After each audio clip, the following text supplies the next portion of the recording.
was different. No tear gas, no rubber bullets, no feds, no riots. Now activists see an opportunity to refocus. It started as Black Lives Matter, it's going to end as Black Lives Matter. And it turns out that weeks of nearly non-stop tear gas might not be so great for our environment. And it took 32 weeks, but an Oregon woman finally got her unemployment benefits. I even went to my bank and said, "Is this real?" All at once.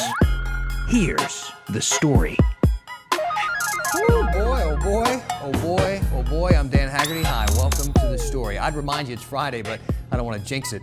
This week has been a doozy, you could say. But look, all I want to do is talk about it. So talk about it with me. Let's go on Facebook and Instagram. You can find me there. You can email us at thestory@kgw.com, or as always, use Twitter and that hashtag #HeyDan.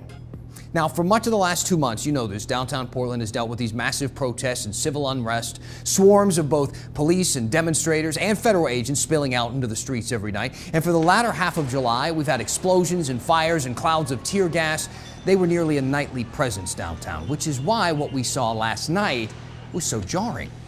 We begin tonight with a crucial transition in the Portland protests. I mean, the crowd is a little bit smaller than it was here last night. It's been, from what we've seen, completely peaceful. For the first time in weeks, a calm night of demonstrations in downtown Portland.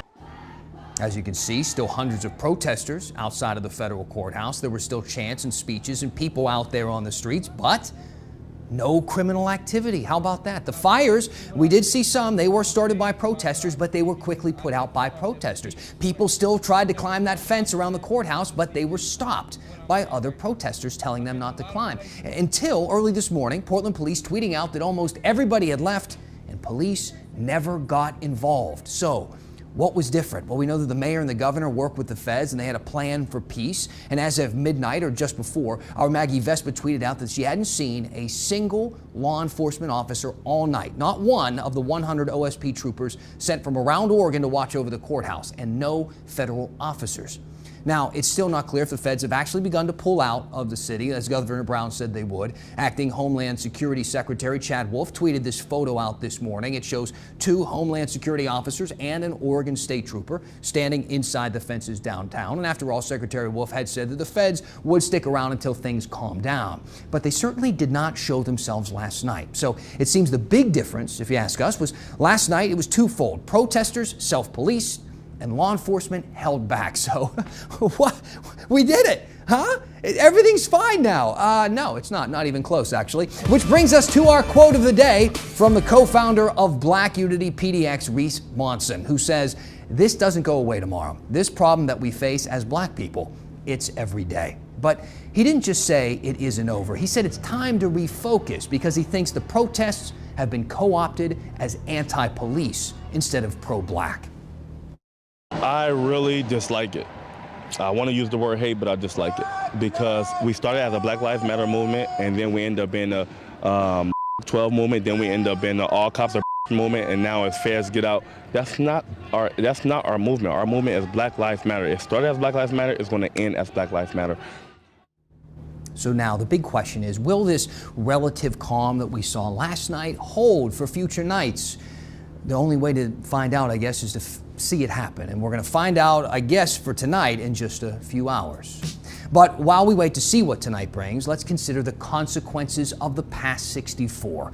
These photos here from Wednesday give you an idea of the insane amount of tear gas that's been filling the streets on an average night. And considering how many nights officers have been using this tear gas, we're talking about a lot of it. Now, city officials are worried at this point it could work its way into the Willamette River. They say federal officers and officials have been hosing down the streets every morning, which may be forcing chemicals into the city's storm system, which leads right into the river. And the State Department of Environmental Quality is now getting involved in this too. They ordered that the city monitor storm drains for certain chemicals during the next rainfall. And if they find high levels of toxins, quote, the city is responsible for mitigation. They didn't explain what it would take to mitigate tear gas chemicals, though, in the Willamette.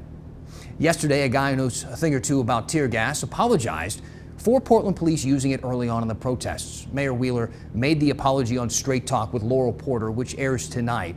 It was his first one-on-one with KGW since his infamous trek downtown during one of the more violent protests. He took a face full of tear gas and an earful from the crowd. Laurel talked to him about that. Last week, you attended the protest downtown and you faced the crowd. You answered questions. I watched the live stream and it really got tense. For a time, you were shouted down, you were heckled, insulted, jeered. They were calling you nicknames. One, tear gas Ted. They were holding signs. That had to be tough for you. Look, I don't take it personally. I represent the government. As the police commissioner, I represent the police. As a middle-aged white male, I represent the status quo. I didn't go down there expecting people to congratulate me or pat me on the back. I went down there to listen to what people had to say. I believed they needed to confront their government, and I represent that. I'm the face of their government directly, and I wanted to hear them. And I had that opportunity. I didn't seek the stage. I was actually invited by the leaders of the movement to go onto the stage. I did not go down there expecting to get tear gassed. I did. But for me, it was really an opportunity to be there, to listen to my constituents directly, to hear their anger and frustration, and take whatever it was that they wanted to dish out. And they did. And that's part of the job. I don't take it personally. Laurel also asked if being tear gassed changed his opinion on it. You can hear his answer and the rest of the interview tonight on Straight Talk with Laurel Porter. That's at 7 o'clock. We're going to rerun it as well tomorrow at 4:30 and Sunday at 6:30. You can also hear both of my interviews with Mayor Wheeler's opponent, Sarah Iannarone. Just head to the KGW YouTube channel. We got it all right there. And hey, while you're there, just go ahead and hit that subscribe button. We got all kind of cool stuff for you to watch. And now it is time for our big story. And I'm not going to lie to you, it's kind of a frustrating one. And I think it needs to start with the headline in today's New York Times. Virus wipes out 5 years of economic growth. This week, the United States Commerce Department announced our gross domestic product fell nearly 10% in the second quarter of this year, mostly due to people not buying things, businesses not investing, and global trade slowing down a lot. And to make matters worse, things don't look like they're going to be bouncing back anytime soon. In other words, in terms of the economy, the United States just had its worst 3 months ever. And after today, it might get worse, because today is the last day people will be getting that extra $600 in their unemployment benefits each week. That was one of the key pillars of the CARES Act that Congress passed early on in this pandemic. It gave a one-time payment of $1,200 to Americans making under a certain amount of money, $500 to most dependents, and an extra $600 in unemployment each week. So to be clear, the only thing, though, expiring today is that extra $600 a week. But Congress went back and forth this week over what to do about that, whether they should extend it or not. Most recently, the White House and Republicans pushed for a short-term extension, but Democrats rejected it, saying the solution, or this situation rather, is too serious for a short-term solution. So they did one thing that Congress only really does very consistently, and they decided instead to take the weekend off. But even if they had extended it, there's no telling when Oregon's Employment Department would even get around to processing the 1,000-person backlog in claims, which doesn't even include the 19,000 unprocessed PUA claims. Good news is, if you filed every week and you're in the system, you will still get that extra $600 when you finally get your money through this week. Of course, after that, the $600 is gone. This is exactly what happened to Anna Trees. She has been a regular contact for us here at The Story, documenting her struggle with the Employment Department. Good news for Anna, and it was great to see she finally got her benefits, 32 weeks worth all at once. Oh my gosh. I asked him, I said, is this real? I was driving. I said, please let me pull over. I can't do this driving. And I said, don't hang up on me. And he goes, okay, it's okay. Because I was probably sounding like I'm a crazy woman, which, obviously I get this call and, it's like I've been trying for months. 32 weeks is a long time. I mean, she had savings stacked up, but who's got 32 weeks worth of savings? Anna told me she was living out of her car for the last few months. Occasionally had to stay with a friend. She had to go on food assistance. She said she was living on $5 a day at one point. And with those 32 payments plus the extra $600, she's now got more than $11,000 in the bank. So for now, Anna's going to be okay, but after today, those checks are going to be a lot smaller for her and millions of Americans. All right, let's check in now on the COVID situation in Eastern Oregon. It's not great. In fact, Umatilla County just got sent back to square one, or maybe we should call it square zero. They were in phase 2 of reopening, and now the governor is putting the stay-at-home order back in effect for that county. So a lot of the stuff that has to be shut down there again, like restaurants and barbershops and gyms, doors are closed. Umatilla County has the 4th highest total case count in Oregon. Keep in mind, they have less than 2% of the state's population, so that's a huge amount for such a small county. They had 40 new cases just today. Over the weekend, volunteers with Oregon State University went door to door in Hermiston. They were asking people to take a COVID test, and based on the results that they got, they think 17% of the city has coronavirus. Just next door, Morrow County is going back into phase 1, also because of an increase in cases, but it's not as bad as the situation in Umatilla. So even though some stuff has to close, places like restaurants can stay open, they say, with limited seating. Well, really, phase 1 and phase 2 is not that much different for us. We still just are small seating area, and we're only open for breakfast and lunch anyway. And so we just, phase 1 and phase 2 isn't much more different from each other. I don't want to stress over it. I've just got to have faith that it's going to pass, and we're going to just keep chugging along and have positive attitude. You just feel for those people, though. And look, Oregon also has 10 other counties on the watch list, meaning cases are spreading quickly and don't seem to be linked to a specific source. When the story continues, and summer break goes virtual, like just about everything else has. And basketball bounced back today, and the bubble hasn't popped, not yet. So Orlando's going to walk us through what's it going to take for the Blazers to go all the way in the time of COVID. If we can have Kate Brown come down here and speak. Terry Wheeler did it. The commissioner did it. If she can do it, come down and speak. Allow us to see your faith. Show your support that Black Lives Matter. If you don't believe that, then we know where you stand.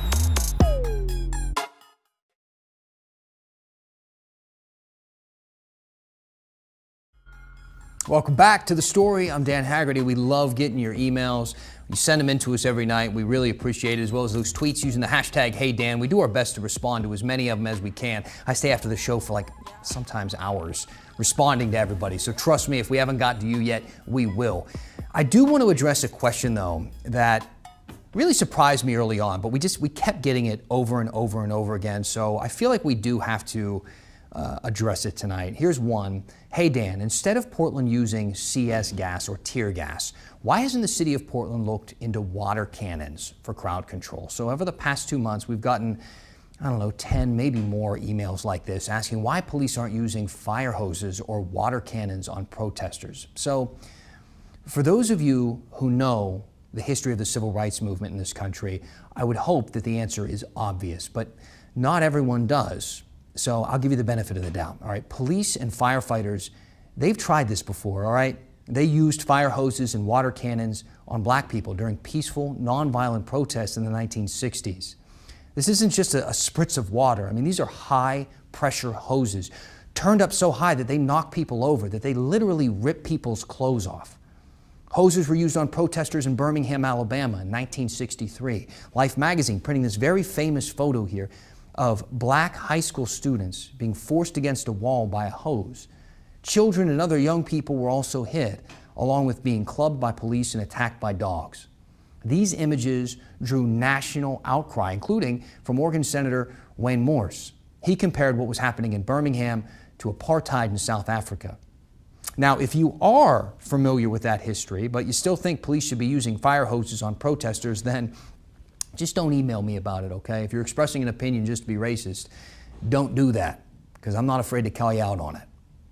Now, perhaps the most famous example of police brutality during the civil rights movement was Bloody Sunday in Selma, Alabama in 1965. I'm sure you've seen this photo here. That's future Congressman John Lewis, who died a couple weeks ago. In this photo, he's getting beaten by a state trooper during a voting rights march. His skull was fractured, and he literally bore those scars his entire life. The outrage over that day reached Portland, where people protested in solidarity.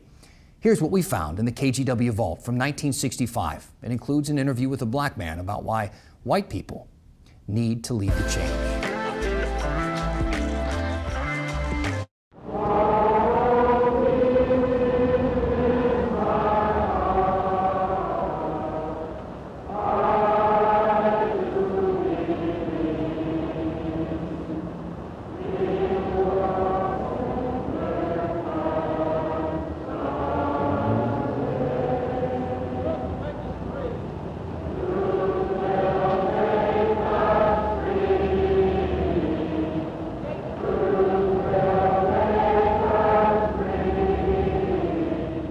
First time now, we're talking about, the Indian up on the reservation. We're talking about the Puerto Rican. We're talking about the Chicano.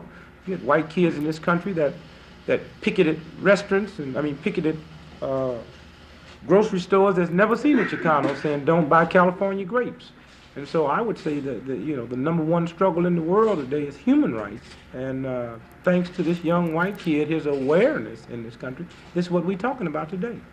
And you think it's going to be the young white kids who are going to foster that human rights campaign, I would say yes. Not the Black Panthers and the Black militant groups? No, I think the Black Panthers and the Black militant groups are doing their thing. In the black ghetto, we've had less people killed by the white police because of the Black Panthers and having to do with the white radicals. You see, there is a tremendous need for the Black Panthers in the black community because there's a whole lot of black folks that's scared of the white police. And the Black Panthers being on the scene make the white police kind of walk a little bit more cautious than they would have walked had they not been there. But in the law and broad schedule, we're talking about the power, the force. That white kids have the power. If they use their economic boycotts right, they wouldn't have to bomb police stations. They wouldn't have to have hostile attitudes towards the system. If white kids decided to call for a nationwide boycott of getting a haircut, until the war is over in Vietnam, you got 300,000 barbers that get thrown into the peace movement. Man, the vault is so interesting. Sometimes it just blows me away. I thought that was fantastic. Now, obviously, Portland has a long history with protests, but so do other places in Oregon. One place that we highlighted last night, actually, Keely Harris tweeted out, "Hey, Dan, Lane County is no stranger to protests. Check your vault for stories about Vietnam protests in the 60s on the UO campus, including violent clashes." Now, we haven't been able to dig up any videos specifically from those. So instead, here's something we think is worth your time.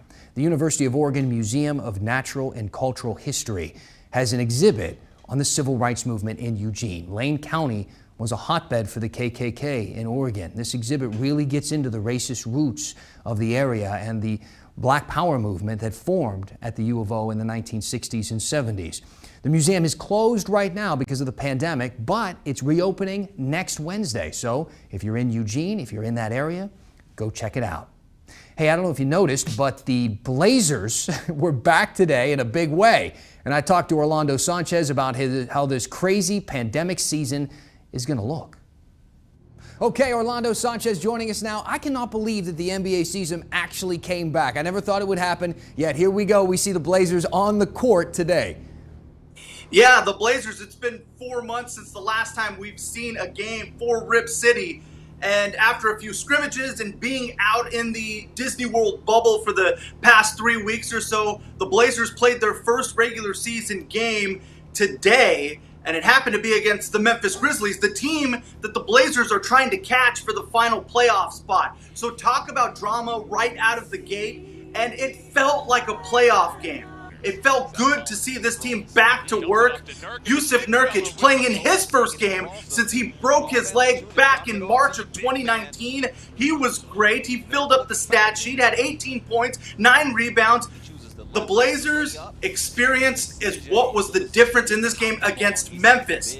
It was a roller coaster of a ride, like most NBA games. They were up by 13 in the third quarter. Then they were down 11 in the third quarter. It goes to overtime, and the Blazers open OT on an 8-0 run. CJ McCollum was terrific with 33 points, and Damian Lillard had 29. It was a team effort, super dramatic. But what a way to open the season for the Blazers. And to be honest, they didn't have a whole lot of momentum when COVID kind of shut down the season. How does this kind of restack the deck a little bit? Do you feel like the Blazers have a real shot to get into the playoffs now? 100%, Dan. I think that this restart and COVID-19 and just shutting down sports helped the Blazers in terms of injuries. Jusuf Nurkic was out and was still trying to get back into shape. Zach Collins was out. He had the shoulder injury. So this is the healthiest that the Blazers have been during this entire season. So from that standpoint, it allowed them to reload, get some practices under their belt.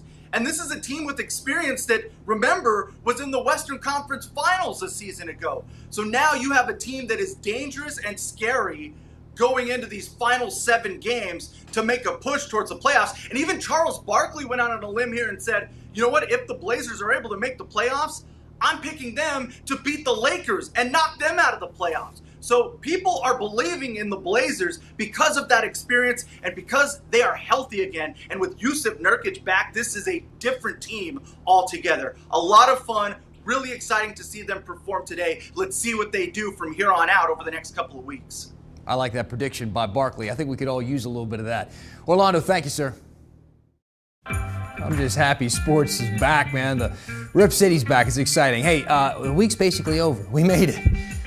I can't believe it. Let's get some Friday energy into the questions and comments. Pick up your phone, use the hashtag HeyDan. Email me at thestory@kgw.com. We're going to read a few. I got one on deck right now. I can't wait to tell you about it. I'm going to finish the story next. So I know this summer's been kind of a bummer with everything shut down and canceled, plus just all the chaos in the news every night. It's a little stressful, but we want to end this heavy week on a lighter note. John Goodwin has to look at some fun stuff you can do this weekend without even leaving your house.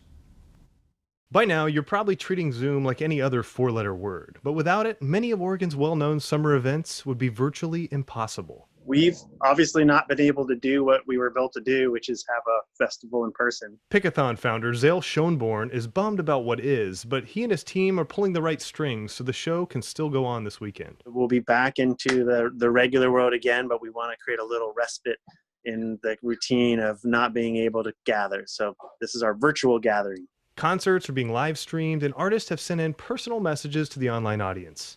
And since times are tough for many musicians, they've raised $200,000 for COVID relief and hope to pick up another $60,000 this weekend. Something else on the radar this weekend is Fleet Week, which has also gone virtual. Special messages and musical performances by sailors and even virtual vessel tours. But we were able to do a small private ceremony to crown the Rose Festival Queen. That happened on the 30th, just yesterday. There's a lot more to experience through the Rose Festival's YouTube channel. Carol Ross works for the nonprofit. She says, like everyone else, things have gotten a little thorny. We're always in need of donations so that we can have the 114th Rose Festival next year in Portland. All right, let's gallop down to Salem now, where the state fair would have started in late August. But what do you do when plans A, B, C, and D fall through? We landed on having an e-fair, which kicks off today. We're super excited about that. This year would have been, and I guess is, the 156th state fair. And since it began, it's only the 3rd summer that the fairgrounds will be quiet. So this is an opportunity to have fun in the comfort and safety of your own home. Not the same, but a good alternative. Compared to past years, it might not seem fair, but CEO of the Oregon State Fair, Kim Grew-Powell, says they'll still be offering tickets for next year and offering ways that Oregon can still celebrate together. We do offer fair food on the corner of 17th and Silverton Road, so people can come and have a corn dog, have their fair favorites. It's tough to not look ahead to 2021, but organizers are already excited for the anticipation for next year, hoping to welcome the crowds back safely once again. Please stay safe, stay home, watch, enjoy, connect with each other. And we have that hope that we'll be back stronger than ever in 2021. Getting to happier times again where we can all celebrate Oregon together. To the weekend and to the good times still to be had. John Goodwin, KGW News. Hey, quick comment on the unemployment story. Somebody said that I said that she had 32 weeks of unemployment. That's not true. I misspoke. I meant 32 checks. She's been unemployed since the middle of March. So you caught me on that one. It's math. I'm a journalist. And then this one from Roger Nelson. You are the worst journalist I have seen. Biased. If KGW keeps you, I am gone. Roger, we have a lot of news on KGW. Don't abandon the whole thing just because of me. If you love McDonald's and they get a burger on the menu you don't like, you don't give up on the whole spot. You don't stop getting Big Macs. Stick around. We got more news. Yeah, Kristen Severn's coming up at 6:30. I bet you're going to love it. Until then, I'll see you on Monday. That's the story.